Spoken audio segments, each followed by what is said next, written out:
Hey guys, welcome back to the final round of the Tata Steel Masters in Muay. Heading into this round, Magnus Carlsen was the sole leader of the tournament with 8.5 points. So Magnus is on +5. He managed to beat Duda in the previous round by grinding out his young opponent in a slightly better endgame. Giri is just half a point behind Magnus on 8 points, and fortune was definitely on Giri's side in the previous 2 rounds. He won a drawn position against Shanklin and was offered a draw by Radjabov in a clearly worse position. But nevertheless, Giri played some excellent chess, such as his win against Kramnik with the black pieces, where he fended off the attack with machine-like precision. So behind Giri there are 3 other players with 7 points, so Giri should go all out as he will be guaranteed at least shared second. So without further ado, let's dive into this game.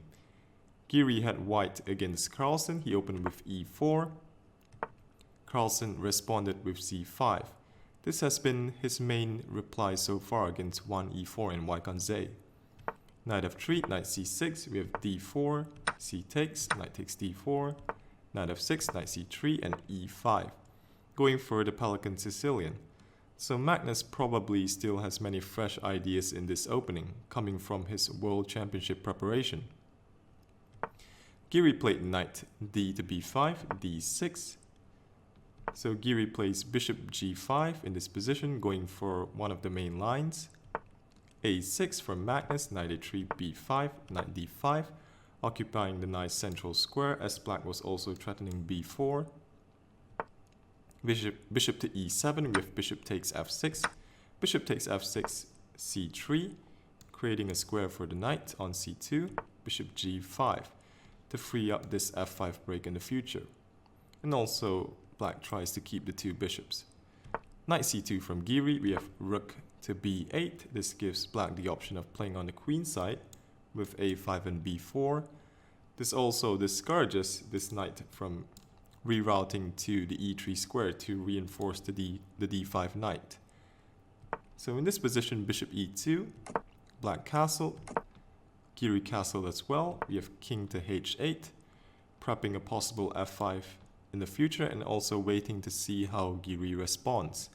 Giri plays bishop to g4, trying to trade for black's light square bishop, which is an important piece as black kind of needs it to challenge the d5 knight. White also makes it more difficult for black to push f5. So in this position, bishop e6 has previously been played. But this is probably not so good because after bishop takes, pawn takes, knight d to b4, knight takes b4, knight takes b4, rook b6, defending the a6 pawn. Here the e6 pawn is a bit weak and it can be hit with the move queen g4. If black goes d5, then white can play knight d3, hitting e5, bishop f6. This is a bit awkward for black. Rook a to d1 now, lining up the rook with the queen.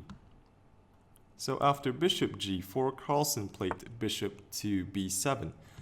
This is the novelty in the position and an improvement over bishop to e6. So in this position, a normal idea for white would be to play something like queen d3, rook over to d1, trying to exert pressure on this backward d pawn, but Giri goes for the move knight c to b4, allowing Carlsen to capture on b4, c takes b4. I'm not sure how good this structure is for white, but this signals that Giri is prepared for a fight. Carlsen played g6, preparing the move f5, a4 from Giri, trying to open up the a file, and maybe he can infiltrate with his rook on a7. Magnus took, rook takes a4, bishop c6, so that prepares to meet rook takes a6 with the move bishop to b5. So Giri now plays bishop e2, really going for it and offering the exchange, which Magnus accepted. Bishop takes a4, queen takes a4.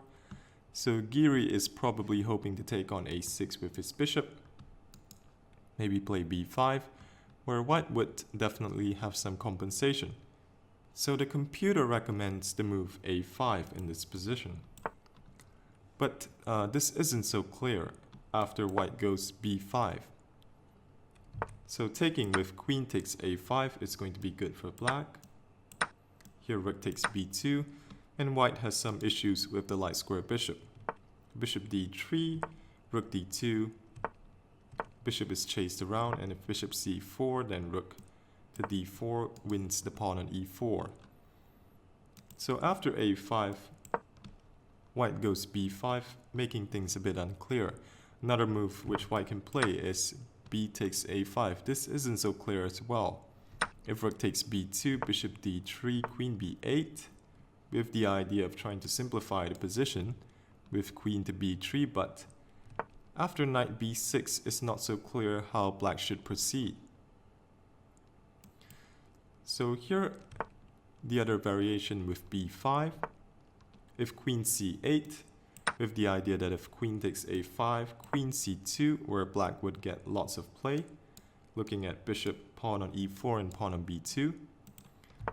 But instead of taking this pawn on a5, here white can play the move b3, trying to stick the bishop on c4. And if queen c2, bishop c4, queen takes e4, queen takes a5, this is also very unclear.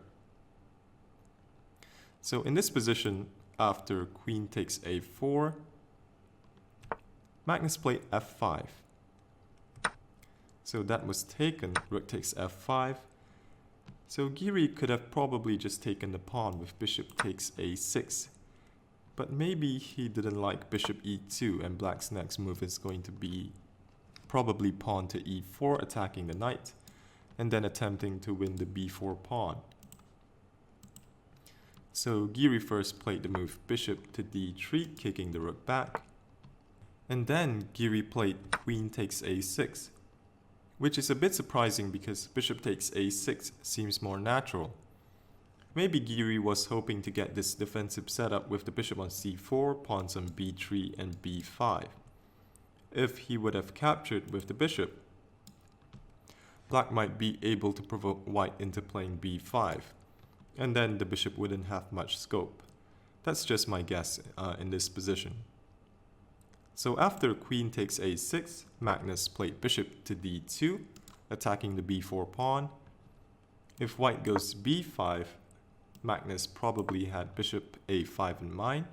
Black comfortably covers the b6 square, and if white goes b4, simply bishop to b6. And black wouldn't mind the trade on b6. So after bishop d2, Giri tried queen c4 to protect the pawn. This allows black the idea of rook c8, which Carlsen could have played. If queen to e4, the idea is that black will go rook to c1, and what this does is that it frees up the black queen to come to a8, and then it can come to a2 or a1 to harass the b2 pawn. So rook c8 is an idea, but Carlsen opted for the move queen to c8. So here the best move for Giri would be to allow the queen trade with the move b5. So this is probably best for white in this position, but here Giri plays queen to e4. And this allows Carlsen a tactical shot to simplify the position in his favor. So Carlsen played bishop takes b4, knight takes b4, and then rook to f4, skewering the queen and the knight. Queen c6 from Giri, we have rook f takes b4, queen takes d6, queen f8 from Carlsen, preparing to meet queen takes e5 with queen to g7, and then black can capture on b2. So here Giri took on e5, and both players agreed to a draw. So Magnus was actually better in the final position, but a draw is enough to secure him first place in the 2019 Tata Steel Masters. I hope you enjoyed the game, thanks for watching, and have a great day.